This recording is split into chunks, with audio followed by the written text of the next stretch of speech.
નમસ્કાર, હું doctor Satyajitsinh Jadeja, consultant physician અને ક્રિટિકલ કેર સ્પેશિયાલિસ્ટ તરીકે આયુષ હોસ્પિટલ મોરબી ખાતે ફરજ બજાવું છું. હવે મારે એક 85 વર્ષના દર્દીના કેસની ચર્ચા કરવાની છે કે જેઓ 9 ડિસેમ્બર 2025ના રોજ આયુષ હોસ્પિટલમાં ઇમરજન્સી વિભાગમાં આવ્યા. જ્યારે 85 વર્ષના દર્દી ઇમરજન્સી વિભાગમાં આવ્યા ત્યારે તેમને તાણ આંચકી ઓલરેડી ચાલુ હતી. મારા દ્વારા આગળ ઊંડાણમાં તપાસ કરતા જણાવ્યું કે દર્દીને પેરાલિસિસનો હુમલો આવેલો છે, હૃદયનો હુમલો આવેલો છે, દર્દીના ખોપડીના હાડકાનું ફ્રેક્ચર છે અને મણકામાં ફ્રેક્ચર છે. આગળ વધુ ઊંડાણમાં તપાસ કરતા જણાવ્યું કે દર્દીને એસ્પિરેશન ન્યુમોનિયા નામની બીમારી પણ લાગુ પડેલી છે. એસ્પિરેશન ન્યુમોનિયામાં ફેફસામાં ચેપ ફેલાયેલો હોય છે.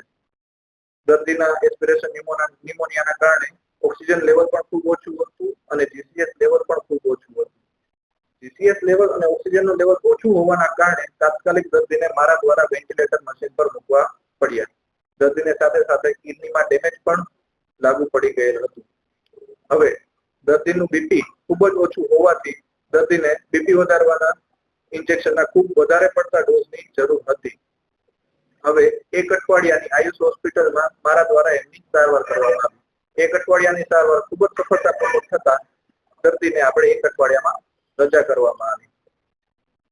જ્યારે દર્દીની ઉંમર 85 વર્ષની હોય એમાં પણ પેરાલિસિસનો હુમલો અને હૃદયનો હુમલો બંને સાથે લાગુ પડેલું હોય, સાથે સાથે કિડની પર ડેમેજ થયેલું હોય, સાથે સાથે મણકો પણ ભાંગી ગયો હોય, સાથે સાથે એસ્પિરેશન ન્યુમોનિયા પણ થઈ હોય, સાથે સાથે 85 વર્ષનું દર્દી વેન્ટિલેટર પર હોય, છતાં પણ એની એક અઠવાડિયામાં સફળતાપૂર્વક સારવાર થતા દર્દી અને દર્દીના સગાઓના જે ચહેરા પરનું સ્મિત હતું એ કાયમી યાદ રહેશે અને દર્દી અને તેમના સગાઓ દ્વારા ખૂબ આભાર માનવામાં